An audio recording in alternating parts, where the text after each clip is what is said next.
we've just spent 4 weeks looking at a piece that's 130 years old. 1895 is when it was finished.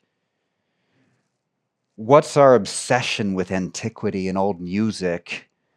And I think one can make an argument that, well, it's great. Classical music, these pieces are great.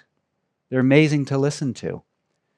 At the very least, it's a museum without walls. What I mean by that is it's a bridge you can travel back into the past to get an understanding of what that time was like, what it was like to be on the Charles Bridge in Prague in 1892 before Dvořák left for America, or what it's like to see the Brooklyn Bridge with its huddled mass of steel. And you just don't see that kind of steel interlaced in Europe the same way back then. It's a window into the past, sure. I think about Jesse Montgomery's Divided, which is an important piece and deals with important social topics. And Dvořák, too, was an advocate. Dvořák was an advocate for those in America who were repressed. But at the end of the day, I think the piece is incredibly valuable. It's 130 years old. It still stands up to itself.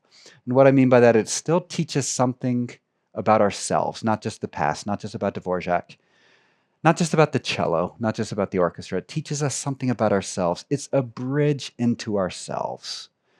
And every now and then we get to cross that bridge and we stare over the side and look into the abyss and it's foggy down there and we might not like what we see. But it's important that we do that from time to time. It's important that we take that journey. We sail across that sea. We look at these pieces of art. We listen to Dvořák. We listen to Jesse Montgomery. We look at Caspar David Friedrich, the painting that I keep showing you of the gentleman staring into the sea fog, even though the Nazis hijacked that image and it became tainted by that. It's still important because it represents for us a human emotional experience. And that's why I find 130 years later, the Dvořák has much to teach us, and I hope continues to have much to offer and teach us. Friends, I thank you for being here these 4 weeks. It's been a pleasure speaking with you, interacting, playing with you. And there was a question in the chat about when might we do this again? Soon.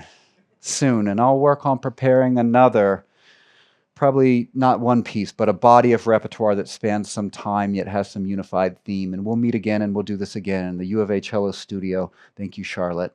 We'll come back and be our guests and be our friends. And thus we end with, what questions do you have?